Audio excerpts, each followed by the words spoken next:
Jimmy Kimmel stepped into the spotlight with confidence. Not the kind you wear when you're guessing how the night will go. The kind you wear when you've done this long enough to believe nothing will surprise you. He smiled into the camera and said, "Our next guest is the governor of Illinois, a billionaire businessman, a Democrat, and, apparently, a guy who doesn't mind walking into rooms that weren't designed to cheer for him. Please welcome JB Pritzker." The applause was quick, polite, but not electric, because political guests never brought the same rhythm. JB Pritzker walked out with practiced calm. He smiled, but only once. He wore a dark suit, a plain tie, and a face that didn't look like it was here to joke. He shook Jimmy's hand, sat without adjusting his jacket, and folded his hands like someone who had come to finish a thought, not play a role. Jimmy leaned in. "Governor, welcome. Let me just say, I'm impressed you showed up. This crowd leans a little West Coast." JB Pritzker nodded. "That's fine. I didn't come here expecting applause." The audience laughed, but JB didn't. Jimmy smiled wider. "Okay, so let's get into it. You're a billionaire. You're a progressive. You're a guy who makes people on both sides a little uncomfortable. What exactly are you trying to be?" JB looked at him. "Effective." Jimmy chuckled. "That's a little sterile, isn't it?" JB answered. "Only if you expect politicians to sell you a personality instead of a plan." The audience quieted a little. Not fully, but enough for the tone to shift. Because whatever this was, it wasn't smooth. And it wasn't going to be. Jimmy tapped his question card lightly. "Okay, so let's talk about your weight." There was a pause. JB didn't flinch. Jimmy grinned. "Not yours, the weight of governing. It's a tough job. High pressure. You ever think about giving it up and just living the easy life again?" JB said, "That's not how I define pressure. Pressure is choosing silence when the people who elected you are being erased. This chair isn't heavy. Silence is." There was no laugh. And suddenly, the rhythm broke. Not with outrage. With weight. Because now the crowd wasn't sure if they were watching a segment or stepping into something more serious. Jimmy Kimmel tapped his pen against the desk. A small movement. More instinct than strategy. He smiled. Wide, practiced, careful, then said, "All right, Governor. You came here to talk policy. But let's make this fun. What's the last thing you screwed up that has nothing to do with legislation?" JB Pritzker didn't blink. "That's not why I'm here." The audience gave a soft, uncertain laugh. Pritzker looked at them once, then back to Jimmy. "This platform reaches millions. I'm not spending my 5 minutes on a late-night stage trying to look adorable." The laugh died in the room. Not harshly, but fast, because something had just landed that no one could soften. Jimmy smiled tighter. "Okay, wow. I just meant a little humanity. People like knowing their leaders are human." JB answered. "Then maybe they should stop asking for jokes and start listening to what actually keeps us up at night." Jimmy said, "Fair, but a little self-deprecating humor never hurt anyone."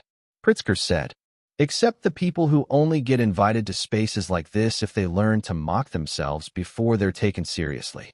That stopped Jimmy cold, and it landed with the kind of weight that didn't need volume to shake the room. Jimmy glanced down at his cards, then tried to recover. "Let's talk about Chicago. Crime, education, homelessness, real issues. Some people say your solutions are too progressive, too big, too expensive. What do you say to that?" Pritzker replied, steady. "I say people fear scale when they've grown comfortable with neglect." Jimmy nodded.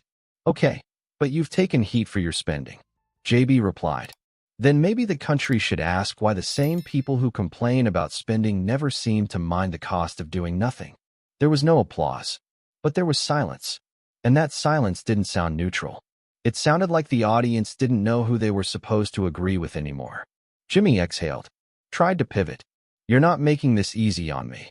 Pritzker said, "That's not my job." Jimmy Kimmel shifted in his chair. He smiled again, this time a little too wide. "All right, let's try this.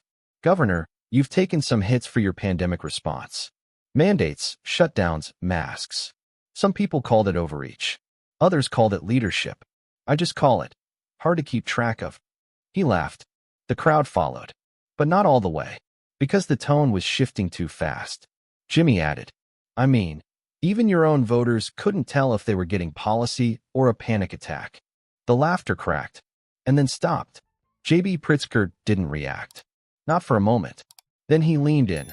Not louder, not sharper, just closer. Jimmy, I lost friends during that crisis. People I knew personally. I made decisions that saved lives, not reputations. Jimmy's face changed. Just slightly. Enough to know he heard it. Pritzker continued. You don't get to flatten that into a punchline just to smooth over the segment. No one laughed. No one clapped. Because now it wasn't banter. It was collision. Jimmy tried to recover. I didn't mean to downplay it. I'm just saying it was confusing. JB interrupted. Not rudely. Just fully.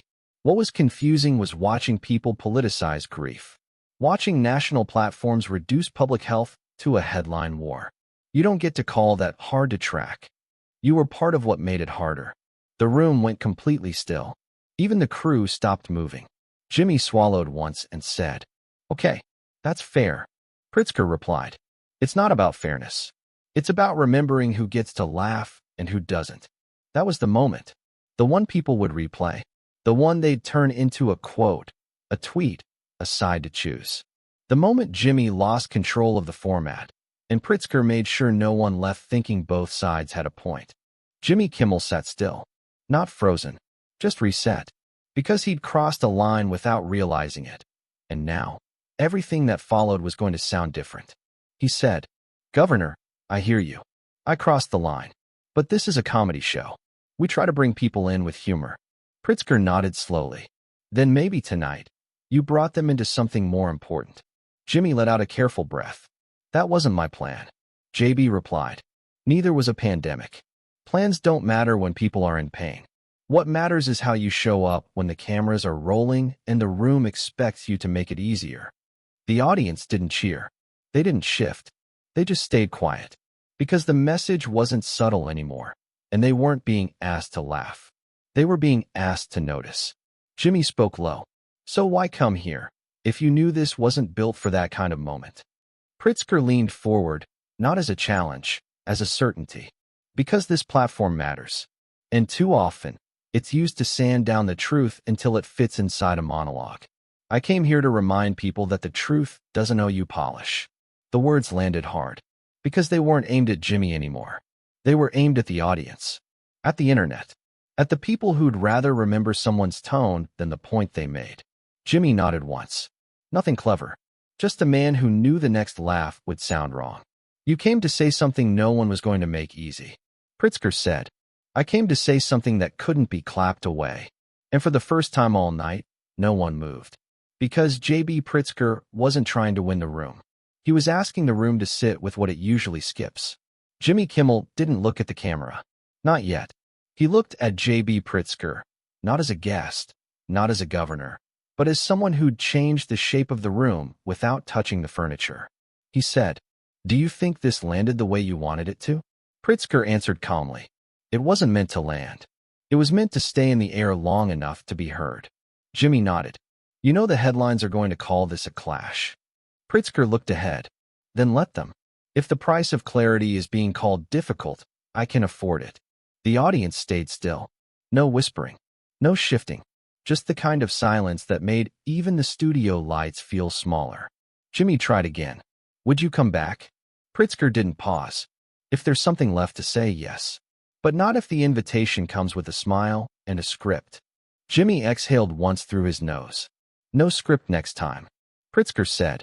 Then maybe next time you'll hear me sooner. He stood. No wave. No cue.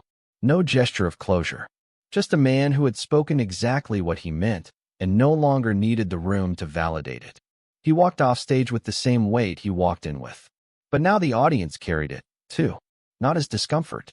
As proof that someone had entered their space and refused to shrink for it. The segment aired without music. No voiceover. No recap. Just silence. And then JB Pritzker walking onto a stage that thought it knew how this would go. There was no framing. No apology. Just the raw exchange. Word for word. Line for line. And the quiet that followed when Pritzker said, You don't get to flatten that into a punchline. By morning, the comments were split wide open. He didn't get kicked off. He walked off when the room stopped being useful. Kimmel lost the moment trying to be liked. Pritzker didn't need the room to like him. We stand with JB. If you can't handle heat, don't book a fire. Kimmel got cooked and didn't even know it. Pritzker came in like a candidate, left like a witness. Kimmel didn't respond directly. But the next night, he opened his monologue slower. And when a joke didn't land, he let the silence sit. Just for a moment. Like someone who remembered what it feels like to lose the room. Not because he said the wrong thing, but because someone else finally said the right one. Pritzker made no follow-up statement. When asked about it by a reporter a week later, he said, "Some platforms invite you in so they can digest you. I decided not to be swallowed." The chair he sat in stayed on set. But no one called it a hot seat anymore. Because everyone who came after sat down knowing one thing. The rules had changed. Not because of anger. Because someone had spoken without flinching and left that stillness behind.